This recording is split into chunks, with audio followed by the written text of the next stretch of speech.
Oke. Apa nih? Oke, baik. Terima kasih banyak Bapak Ibu. Kita boleh kembali duduk seperti biasa ya. 2 menit silakan Bapak Ibu.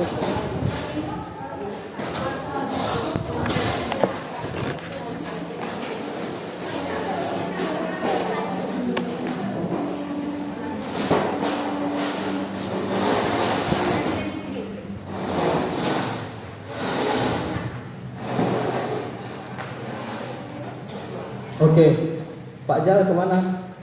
Oke, siap. Baik, terima kasih banyak Bapak Ibu yang sudah tadi berdiskusi dengan Pak Rizal. Alhamdulillah Bapak Ibu sudah banyak hal yang disampaikan terkait Ijal, Ijo dan seterusnya tadi. Kedua-duanya berprestasi, tapi ketika tantangan lebih berat itu Ijal lebih berprestasi dibandingkan dengan Ijul. Ijul kalau di sekolah sama Ijal sama-sama berprestasi. Tapi kalau sudah dewasa, tantangan semakin banyak, pergaulan semakin luas, ternyata Ijal yang punya wawasan global itu lebih sukses dibandingkan Ijul yang tertutup orangnya. Mudah-mudahan kita bisa mempersiapkan generasi kita seperti Ijal. Begitu ya Bapak Ibu. Bapak Ibu yang saya hormati, walaupun hari ini di bulan puasa tidak mengurangi semangat kita ya untuk berdiskusi terkait wawasan global ini. Nanti silahkan Bapak Ibu, jika ada ide ataupun praktik baik ataupun konsep baru yang ingin disampaikan, silahkan disela saja Bapak Ibu, angkat tangan aja langsung dipotong apa yang saya sampaikan. Jadi kita diskusinya interaktif saja Bapak Ibu, tidak harus menunggu saya mempersilahkan baru Bapak Ibu menyampaikan.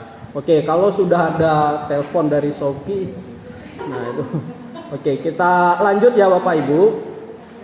Untuk topik kedua, kebinekaan Indonesia, negeri penuh harmoni. Insya Allah dalam topik ini kita akan menonton beberapa video. Mudah-mudahan ini bisa memperkuat pengetahuan kita, pengalaman kita dalam pelaksanaan wawasan global tadi Bapak Ibu. Kita lanjut Bapak Ibu. Nah, apa yang akan kita peroleh dari pertemuan sesi kedua ini? Memahami kebinekaan Indonesia untuk mewujudkan profil pelajar Pancasila. Secara konsep saya yakin Bapak Ibu dari tahun pertama ini kita sudah mendiskusikan itu profil pelajar Pancasila. Bahkan Bapak Ibu sudah banyak menyusun program kerja, modul project profil pelajar Pancasila di satuan pendidikannya. Bahkan mungkin setahun 2 tahun hasil asesmen Bapak Ibu sudah menemukan nilai-nilai profil pelajar Pancasila ini pada diri murid kita. Nah, mudah-mudahan ini setiap tahunnya bisa meningkat dan tentu ini nanti ditunjukkan berdasarkan hasil observasi dan seterusnya Bapak Ibu. Jadi secara konsep Bapak Ibu sudah paham, tapi kita mengulang kaji lagi terkait hal ini Bapak Ibu. Bapak Ibu yang saya hormati, nah ini kita sebenarnya ada aktivitas beberapa hal, ada pembagian kelompok. Saya kira ini kita lanjutkan saja. Nah, ini mulai dari diri. Kita ada pertanyaan Bapak Ibu, pertanyaan mendasar terkait konsep ini. Keragaman apa yang Anda temukan dalam keluargamu atau pertemanan di lingkungan sekitar? Silahkan cerita pengalaman tersebut Bapak Ibu. Oke, misalnya saya ketika datang ke Banda Aceh tahun 2009 Bapak Ibu, itu pasti banyak yang berbeda dengan saya. Karena saya dasarnya kan orang Klut. Kalau Klut itu hanya 5 kecamatan di Aceh Selatan, dan itu pun tidak semua orang bersuku Klut, ada Anuk Jame, ada Aceh dan seterusnya. Tetapi ketika sampai di Banda Aceh, itu semua orang berbahasa Aceh, tidak ada lagi teman yang berbahasa Klut. Sehingga saya juga harus menyesuaikan diri dengan teman-teman di sana harus berbahasa Aceh dan sebagian berbahasa Indonesia. Bahkan karena saya pergi ke Banda Aceh itu sudah jarang menggunakan bahasa Klut. Nah, ini ada keragaman di lingkungan sekitar ketika di tahun 2009 itu. Mungkin Bapak Ibu juga ada pengalaman seperti itu, ada pengalaman yang berbeda, ada yang mau berbagi Bapak Ibu? Silakan Bapak Ibu. Silakan. Ada? Ya, silakan. Ibu namanya siapa? Novia. Silakan Ibu. Waalaikumsalam warahmatullahi wabarakatuh.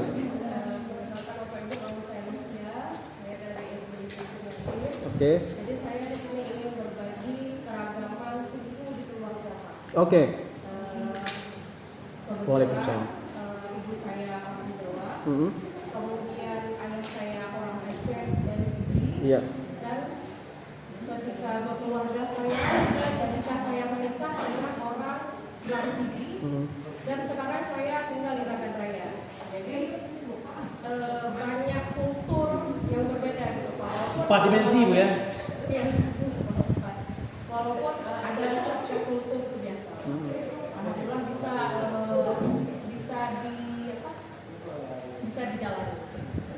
Oke, baik, terima kasih Bu Novia. Ibu Novia telah menceritakan bahwa di dalam keluarganya sendiri itu ada beragam suku ya Bapak Ibu. Walaupun sukunya beragam, tidak membuat di keluarga Bu Novia itu terpecah belah, tidak ada rasa iri, tidak ada rasa dengki, tapi malah memperkuat, malah kita semakin belajar apa yang tidak kita miliki dari saudara kita yang dari suku yang lain. Begitu ya Bapak Ibu. Kalau cerita dari suku, keluarga, Bapak Ibu saya juga latar belakangnya orang berbeda. Saya dapat cerita dari kakek saya. Sebenarnya kakek saya orang asli Nagan Raya juga Bapak Ibu. Kemudian dari Nagan Raya menyebarkan agama, dulu bukan ulama tapi sedikit mengerti tentang ilmu agama, pindah ke Kota Cane. Nah dari Kota Cane ketemu orang Alas, nikah sama orang Alas, sehingga pada selanjutnya ibu saya menikah bertugas di Aceh Selatan, dan ayah saya juga dari Kota Cane ke Aceh Selatan, pesantren Darussadah, ketemulah di Aceh Selatan. Jadi orang Alas sebenarnya dari Nagan Raya, kalau kita ikuti lagi dari Timur Tengah katanya di Nagan Raya. Kalau nggak salah di Nagan Raya ada satu masjid tua di sini, katanya pendiri masjid yang bangun masjid itu juga orang ulama dari Timur Tengah. Iya Bapak Ibu, daerah Nagan Raya ini ada nggak? Ya, nah itu jadi dari cerita keluarga, saya kira keluarga saya juga sama dengan cerita dari Bu Novia tadi. Jadi ada beragam. Dan alhamdulillah hari ini kami juga tidak ada terpecah belah. Jadi sering komunikasi, bahkan ada grup WA untuk memberi kabar. Bahkan saling mengingatkan, oh kami udah maghrib di sini, ayo sama-sama kita persiapkan diri untuk sholat tarawih, sholat isya. Jadi setiap hari ada informasi di grup keluarga besar itu, walaupun posisi tempat tinggal kami berbeda dan sukunya berlatar belakang yang berbeda. Nah ini Bapak Ibu. Ada yang lain yang mau bercerita? Ya silakan Ibu. Waalaikumsalam warahmatullahi wabarakatuh. Saya ingin berbagi mungkin juga dapat solusi, nanti kan ada Bapak koordinator di sini. Nah, ini dalam sebuah keluarga sama-sama ayah dan ibunya suku Aceh. Terus anak-anaknya dididik yang sama. Bermula di Hidayah, dididik Hidayah di tempat sebuah pesantren, terus juga disekolahkan. Kemudian saat dewasa, si anak ini kan mendapat perbedaan ya, perbedaan sikap, kemauan, kegemaran. Di antara anak-anak ada yang bersikap taat beragama, berbakti pada orang tua. Terus yang satu dia bersikeras, padahal tadi dididiknya sama. Di perguruan pesantren juga di sekolah. Tidak mau patuh gitu, tidak mau, maksudnya dia agak bersikeras. Itu dari faktor apa jika terjadi seperti itu? Oke. Ya baik, terima kasih Ibu. Kalau kita lihat faktor, sebenarnya banyak faktornya ya Bapak Ibu. Baik dari lingkungan sendiri, terus kemudian aktivitasnya sendiri itu apa. Kalau kita lihat dari zaman sekarang Bapak Ibu, itu karena teknologi pasti ya. Karena banyak informasi baru yang mereka rasa itu adalah kebanggaan bagi dirinya. Nah ini yang membentuk karakter, dan itu sudah rutin diterima. Karena anak apalagi 6 tahun ke bawah itu kan informasi pembendaharaannya itu masih kosong. Ketika dia mendapat informasi baru, pengalaman baru, itu yang akan menjadi tren bagi dia, sehingga membuat tingkah laku seperti tadi. Ada yang baik, ada yang tidak baik. Dan memang sekarang Bapak Ibu, dan sekarang ini apa nih Pak Jar? Ya. Dan sekarang memang Bapak Ibu, bahkan kemarin kami di mobil bercerita, anak sekarang itu sudah tidak bisa lagi kita menaruh harapan untuk menjaga kita Bapak Ibu ya. Bahkan kita sudah dewasa, itu ada suatu panti, sengaja diantar kita sebagai orang tuanya ke panti tersebut. Itu sudah ada hari ini. Padahal kan harapan ya nanti kita tua, bisa bersama dia. Dan ini yang terjadi. Bahkan harta orang tuanya belum meninggal, harta itu sudah disengketakan dulu, sudah diminta warisan dulu. Nah, ini banyak cerita-cerita. Bahkan terakhir Bapak Ibu, di daerah kita juga ada yang anak perempuan membunuh ibunya. Nah, ini juga terjadi hari ini. Dan ini juga sebenarnya banyak faktor terkait mental, kemudian dari masa lalunya, apakah dia pernah menerima kekerasan atau tidak, kemudian ada pelecehan, ada hardikan, itu semua mempengaruhi sehingga membuat di dalam dirinya itu Bapak Ibu terpendam. Ketika dia punya kesempatan ya dia melampiaskan itu. Dan terkadang kita sebagai orang tua juga Bapak Ibu terlalu memaksakan keadaan kepada peserta didik kita, kepada anak kita. Dan bahkan kemarin terjadi baru-baru ini juga ada mahasiswa yang gantung diri, terus ketika diklarifikasi diminta konfirmasi ke orang tuanya, terakhir kali anak itu komunikasi sama ibunya menjelaskan bahwa kuliah di prodi itu sangat memberatkan bagi dia. Nah, itu yang disampaikan dalam pemberitaan. Artinya kan ada tekanan kepada dia, baik tekanan pendidikan maupun tekanan yang lain. Nah, ini juga kita sebenarnya sebagai orang tua, saya cerita orang tua, saya juga belum jadi orang tua ya. Nah ini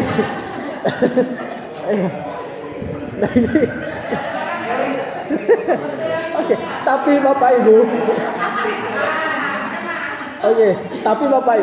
tapi sedikit ya sebelum saya melanjutkan. Dulu ada namanya Direktorat Pendidikan Keluarga masa Pak Anies, ada lomba penulisan pendidikan keluarga, tapi alhamdulillah secara nasional saya dapat juara juga. Artinya walaupun belum berkeluarga, saya kira boleh lah ya kita saling berbagi Bapak Ibu. Oke, kita lanjutkan yang tadi Bapak Ibu. Jadi kita harus terbuka kepada anak kita. Sekarang memang dari makanan pun berbeda, dari kehidupan, lingkungan semua itu berbeda. Kadang kita harap anak kita seperti ini, ya kejadiannya seperti ini. Kadang apa yang kita rasakan, yang kita inginkan tidak seperti itu. Bahkan terakhir terjadi Bapak Ibu, ada orang tua, suami istri itu meminta anaknya minta sumbangan di suatu daerah di provinsi kita juga. Uang hasil sumbangan itu dijual dibeli sabu ya Bapak Ibu untuk memenuhi. Ada baca beritanya nggak Bapak Ibu? Nah, begitulah yang membentuk lingkungan anak kita. Apa tidak nanti dewasa anak kita lebih parah dari kita gitu. Jadi lingkungan ini sebenarnya yang paling penting Bapak Ibu, saya kira. Itu mungkin gambaran dari saya sekilas terkait kenapa ada dua hal. Yang kemudian terkait motivasi, minat, bakat itu kan secara lahiriah juga sudah terbentuk ya Bapak Ibu. Kemudian dari kebiasaan kita mungkin anak yang pertama itu lebih maksimal kita berikan perhatian, anak yang kedua sudah berbeda, anak yang ketiga lebih berbeda lagi. Terus anak yang terakhir baru kita istimewakan lagi. Itu juga bisa membentuk karakter pada peserta didik kita Bapak Ibu, kepada anak kita. Gitu ya sekilas Bapak Ibu Kepala terkait perbedaan anak kita tadi. Saya kira kita lanjut. Nah, ini ada beberapa konsep Bapak Ibu. Konflik dan kekerasan bermula dari benih bias dan prasangka. Dan bahkan sekarang sebenarnya bukan dari prasangka aja benih itu terjadi. Semua penyakit itu kan berawal dari mulut. Perpecahan itu kan berawal dari mulut. Kita bertengkar itu ya karena kita tidak bisa menjaga mulut. Kita sakit badan kan tidak bisa menjaga mulut, asal makan aja semua ya Bapak Ibu. Saya kira bukan hanya dari prasangka kita, dari mulut ini juga sangat berpengaruh Bapak Ibu. Jadi hati-hatilah menggunakan mulut. Mungkin bagi kita itu baik-baik saja, bagi orang lain tidak. Nah ini, jadi benih-benih kebencian, prasangka, bias jika dibiarkan akan tumbuh menjadi konflik. Nah inilah cerita Ibu Salamia, sudah 10 tahun, 15 tahun benih-benih itu terjadi, ada perasaan dendam dia kepada orang tuanya, akhirnya umur 25 tahun meledak lah. Nah ada kejadian juga karena dia saking nggak pernah dapat uang dari orang tuanya, ya surat tanah rumahnya digadaikan gitu, saking bencinya dia sama orang tuanya. Nah ini juga ada kasus seperti itu Bapak Ibu. Kekerasan hingga pembantaian atau genosida. Nah ini kan juga kalau kita cerita negara itu kan ada perebutan wilayah itu kan sudah lama juga terjadinya sehingga ada terjadi genosida Bapak Ibu. Dan ini Jadi makanya kita harus hindari prasangka yang ada pada diri kita, apalagi prasangka buruk Bapak Ibu. Oke, akar konflik ini nanti kita diskusikan, ada beberapa video Bapak Ibu kita nonton nanti saya kira di sesi terakhir ini. Nah, makna toleransi, intoleransi, dan ekstremisme. Nah, ini kalau kita lihat secara konsep Bapak Ibu, toleransi adalah sikap saling menghormati, saling menerima, dan saling menghargai di tengah keragaman budaya, kebebasan berekspresi, dan karakter manusia. Dan ini sudah kita diskusikan tadi bahwa dari Bu Novia juga dari latar belakang suku yang berbeda, itu sudah dikatakan toleransi. Tetapi kalau intoleransi, tindak kekerasan atas dasar diskriminasi. Jadi kalau keluarga Bu Novia misal lebih banyak suku Aceh, terus ada mertua dari suku Gayo, langsung didiskriminasi. Apa itu bahasa itu? Saya juga pernah merasakan kalau orang Klut bilang ngobrol itu bahasa cicim katanya. Jadi bayangkan kalau saya nikah sama orang Aceh, ini misal ya, salah satu suku yang mayoritas misal, tiba-tiba apa itu bahasa Klut, bahasa cicim. Dan itu saya pernah merasakan juga Bapak Ibu. Bahkan kita malu menunjukkan identitas kita sebagai orang Klut karena ada perlakuan lingkungan tadi seperti itu. Jika ditanya dari mana, dari Aceh Selatan. Aceh Selatan mana? Aceh Selatan yang Tapak Tuan bahkan, padahal di pelosok. Nah gitu ya Bapak Ibu, karena malu kita dengan identitas kita, takut didiskriminasi, dibully, dan seterusnya. Bahkan kalau kita ingat teman-teman SD kita, malu orang tua, malu temannya tahu bahwa malu dia tahu nama ayahnya. Nah ini kan terjadi juga Bapak Ibu. Bahkan iya Bapak Ibu ya. Nah ada bahkan orang sengaja mencari rapor orang temannya untuk mengetahui nama ayahnya aja. Nah ini juga karena apa tadi, ada diskriminasi, ada pembulian, ada apalah gitu ya, dipanggil-panggil gitu. Nah ini yang terjadi di lingkungan anak-anak kita. Nah kembali lagi ke konsep tadi Bapak Ibu, intoleransi, tindak kekerasan atas dasar diskriminasi terhadap suku, agama, ras, dan atau antar golongan, merupakan segala bentuk pembedaan, pengecualian, pembatasan, atau pemilihan berdasarkan pada sara. Nah kalau kita lihat tadi video DNA Bapak Ibu, sebenarnya kan kita sama. Tidak ada perlu lagi, oh kamu orang luar negeri, kamu orang mana. Selama negeri kita, bangsa kita mengakui secara administrasi, maka dia sama sebagai orang Indonesia. Selama dia KTP-nya orang Nagan Raya, misalnya saya hari ini KTP Aceh Selatan, besok pindah orang Nagan Raya, ya saya orang Nagan Raya, karena secara administrasi saya sudah di Nagan Raya. Tidak boleh lagi, oh Aceh Selatan pendatang, saya akamsi. Nah ini tidak perlu lagi terjadi. Kalau itu terjadi berarti kita sudah intoleransi Bapak Ibu. Nah ada yang lebih berbahaya lagi. Nah ini ekstremisme Bapak Ibu, berbasis kekerasan yang mengarah pada terorisme, adalah keyakinan atau tindakan yang menggunakan cara-cara kekerasan atau ancaman kekerasan ekstrim dengan tujuan mendukung atau melakukan aksi terorisme. Nah ini kalau bisa kita hindari Bapak Ibu upaya-upaya untuk melakukan kekerasan. Jangan sampai kita masuk golongan terorisme ini ekstremisme lebih berbahaya daripada intoleransi. Oke, baik, kita lanjut. Nah, beragam praktik toleransi di berbagai pelosok negeri. Ini kalau kita lihat, belajar toleransi dari SMP Muhammadiyah 8 dan SMP Kristen di Bandung. Toleransi di sekolah siswa SMP Kristen Yahya Bandung melakukan kunjungan ke SMP Muhammadiyah 8 Bandung. Program yang diberi nama Breaking Down the Walls ini bertujuan untuk membangun jembatan pemahaman dan meruntuhkan tembok prasangka. Jadi mereka membangun suasana itu jangan ada prasangka buruk karena berbeda agama, karena minoritas dan seterusnya. Jadi mereka kolaborasi aja Bapak Ibu. Kemudian toleransi di pesantren untuk menumbuhkan sikap toleransi dan pemahaman terhadap budaya lain. Dalam satu kamar ditempatkan para santri yang berasal dari berbagai daerah, baik Jawa, luar Jawa, dan maupun santri dari luar negeri. Kalau kami dulu Bapak Ibu di pesantren itu ada balai namanya. Kalau balai Kota Fajar ya khusus orang Kota Fajar aja di situ. Kalau balai dari Melabuh misal orang Melabuh aja. Nah ini kan juga bisa membentuk perasaan ya saya orang Melabuh, saya tidak boleh berkawan dengan orang Kota Fajar. Kalau sekarang di pesantren masih nggak begitu? Masih ada ya Bapak Ibu? Ya mudah-mudahan tidak membentuk perasaan kitalah orang Kota Cane misal, kitalah orang Nagan, berbeda, kita harus bersaing, tidak boleh berbagi. Nah ini kalau bisa kita hindari dampak daripada pembuatan balai-balai seperti itu ya, Pak. Hah? Buat balai itu dalam persatuan nggak ada terpisah. Tapi dalam rangka membuat acara aja. Ya. Misalnya ada misalnya ya, ada yang punya. Tapi kalau acara dalam hal pengajian sama-sama juga. Ya. Ya, nah itu yang menjadi harapan kita ya Bapak pengawas, mudah-mudahan tidak membentuk sekat karena ada perbedaan di dalam satu pesantren tadi.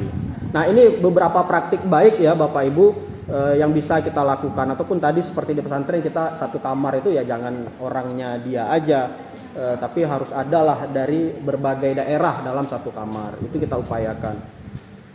Oke, nah kemudian kalau kita berangkat dari berkebinekaan global ini Bapak Ibu sebenarnya tidak lepas dari profil pelajar Pancasila, karena dari indikatornya saja profil pelajar Pancasila ini beriman, bertakwa kepada Tuhan Yang Maha Esa dan berakhlak mulia, kemudian ada mandiri, bernalar kritis, kreatif, bergotong royong, dan berkebinekaan global. Ini sebenarnya rujukan dasarnya dari profil pelajar Pancasila, dan ini sudah sering ya Bapak Ibu bahas juga di satuan pendidikan. Nah kemudian ini kalau kita lihat, nah bentuknya berbeda-beda Bapak Ibu, tapi tetap namanya soto. Nah tidak perlu dipermasalahkan. Nah jadi apapun namanya ya tetap nama soto. Jadi walaupun ini dibuat di Semarang ya tetap namanya soto juga. Kalau ini dibuat di Banda Aceh ya namanya soto juga. Kalaupun diaduk, nggak diaduk tetap soto juga. Kalaupun ditambah sambal, ditambah kecap ya tetap soto juga ya Bapak Ibu. Jadi tidak jadi persoalan lah bentuk dan seterusnya. Oke, kalau kita lihat dari batik Bapak Ibu. Nah ini kan batik juga banyak. Di sini ada yang pakai batik kan beragam juga batiknya. Nah tapi kalau secara kita tarik namanya ya sama-sama batik, walaupun motifnya ini berbeda, ornamennya berbeda. Ada parang, ada karawang, ada batik 7 rupa, ada kawung, dan seterusnya. Nah ini jadi motifnya yang berbeda, tetapi namanya juga batik. Nah batik pemersatu bangsa. Jadi walaupun kita dari mana-mana ya tetap batik. Saya dari Langsa misalnya sama dengan Bapak Kepala Sekolah dari Alubili sama-sama pakai batik Pak ya. Nah gitu. Oke, nah ini sudah masuk sesi ketiga. Sebelum itu kita nonton beberapa video biar seru sedikit Bapak Ibu.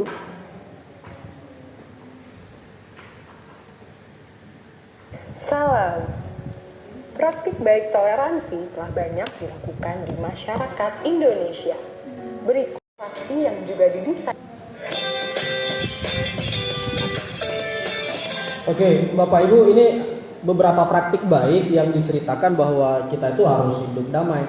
Dan untuk melaksanakan hidup damai itu sebenarnya bukan hanya sebatas konsep di dalam kelas, tapi betul-betul diimplementasikan di dalam aktivitas sehari-hari siswa kita, betul-betul diimplementasikan, diterapkan di dalam proses pembelajaran. Jadi bukan hanya sebatas konsep Bapak Ibu. Mungkin Bapak Ibu ada yang pernah di satuan pendidikannya untuk membentuk supaya ada saling menghormati tadi, saling menghargai, tidak membentuk suatu perbedaan di antara teman-temannya. Ada Bapak Ibu? Satu? Ada? Silakan Ibu yang di tengah. Sudah dilakukan Pak. Ya, apa Ibu contohnya? Boleh ceritakan Ibu? Seperti kan kalau agama lain itu seperti kan kayak yang saya ceritakan tadi di awal tadi kan itu kan etnis Cina kan. Iya. Jadi orang itu kan baru merayakan hari rayanya kan baru Imlek kan. Nah, jadi dia kan orang itu kalau Imlek itu kan hari besar. Nah, jadi kawan-kawannya kan dia kasih kue keranjang itu kan. Nah, jadi anak-anak itu yang kue apa? Jadi ini kita mikirkan kan ini adalah ciri khasnya. Kalau kita ada ciri khas, kalau lebaran kita pilih kue ini. Kalau orang itu ini kuenya, gitu Pak. Walaupun kadang-kadang halal nggak Bu? Kan pasti halal. Kalau dikasih sama kita, kalau nggak halal berarti dia tidak menghargai kita. Gitu aja. Oke, baik. Nah, ini kan praktik baik juga ya Bapak Ibu. Kalau istilah kita orang Aceh itu kan tukar gunung jaro ya Bapak Ibu. Berbagi beraneka ragam makanan sehingga membentuk kita itu saling mencintai, saling menyayangi terhadap sesama temannya tadi. Saya lupa juga itu Hmm. Saya bertetangga dengan Cina. Iya. Saya orang itu saat lebaran kita datang ke rumah. Iya. Orang kalau hari raya dia kalau dia ngumpul di sini nggak ke Medan, dia ngundang kita juga. Iya. Dan memberi bingkisan. Kami saya mau 20 tahun berdampingan dengan Iya. etnis itu. Jadi saling menghargai lah dia. Jadi saat perayaan dia memberikan ciri khas dia dengan buah-buahan dia. Kalau bisa begitu, kan terkejut ya dengan buah yang tidak bisa diamankan. Nah dia pasti mengirim bingkisan. Itu terjadi sampai saat ini, Pak. Iya. Kakak dengan etnis Cina.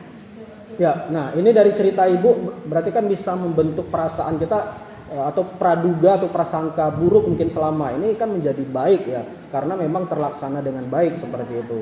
Nah makanya penting aktivitas-aktivitas seperti itu, interaksi-interaksi seperti itu. Jangan sampai kita impulsif Bapak Ibu karena kita rame tidak bisa berinteraksi dengan mereka. Jadi kalau kita ingat lagi sejarah masa lalu kita Bapak Ibu, lonceng cakradonya itu kan karena kebaikan kita bermitra ya, bersahabat dengan orang lain, sehingga Kaisar Cheng Ho itu memberikan hadiah sebuah lonceng karena kita selama ini kan berbagi produk daerah kita, rempah. Nah artinya kita ini orang baik sebenarnya, sehingga orang luar itu bisa bersahabat, bisa berbisnis dan bisa berteman dengan kita. Orang dulu itu kalau kita lihat orang-orang barat, orang banyak juga yang bukan asli Aceh, jalan bisnisnya ke daerah kita, banyak kuala-kuala di daerah-daerah pesisir di Kuala banyak masjid dan membuktikan bahwa di sana ada proses perdagangan karena ada pecahan tembikar, banyak juga masjid tua, ada banyak pecahan keramik. Artinya orang zaman dulu orang rajin sholat tapi interaksinya dengan orang luar Bapak Ibu. Kalau orang zaman dulu tidak pintar senyum, tidak bisa berkomunikasi, tidak bisa kolaborasi, saya yakin orang nggak mau berbisnis dengan kita. Dan nilai-nilai itulah yang mestinya kita terapkan lagi di zaman sekarang, karena nenek moyang kita sudah mencontohkan. Mereka dulu juga sholat, banyak masjid-masjid tua. Nah ini yang kita kembalikan ke hari ini Bapak Ibu. Oh ya, ya silakan.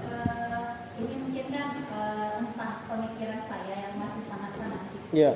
Gitu kan. Memang pelajaran toleransi ini bukan hanya di masa kita, di masa Rasulullah sudah diberikan, tapi kan ada batas-batasnya di bagian muamalat dan lain-lain. Seperti yang ditayangkan di video tadi, saya agak sedikit nggak sepakat. Memang benar, mereka kan ketika mereka memberikan makanan yang tidak halal pada kita itu ibarat mereka tidak menghargai, mereka nggak bertoleransi dengan kita. Tetapi tingkatan halal yang kita dalam Islam itu sangat sensitif, enggak seperti mereka pahami. Kita orang Islam sendiri nggak masuk, nggak semua paham tentang fikihnya. Misalnya gini, oke yang disajikan itu ayam, nah ini pakai dipilih bukan, dibangkit, nah gitu. Jadi mereka sekarang ininya kan ini berbeda tingkatan fikihnya. Dan Rasulullah udah gariskan bagian amalat oke, bagian yang lain pendidikan oke, baru kita disuruh untuk ilmu sampai ke negeri Cina, seperti itu. Dan sampai yang video yang ditayangkan tadi saya pribadi ya Pak, mungkin karena fanatik saya nggak sepakat seperti itu. Karena kan tingkatan yang dimasukkan ke dalam perut kita itu kan akan menjadi tetes darah, dan itu juga bisa menjadi penghalang ibadah kita. Mungkin kejadian itu Pak, itu hanya pendapat saya seperti itu. Dan mungkin bagaimana dengan gambaran dari teman-teman seperti itu. Oke, baik. Dan mudah-mudahan apa yang diberikan, karena ayamnya belanja di Aceh, orang Aceh udah sembelih gitu Pak ya. Mudah-mudahan ya. Silakan.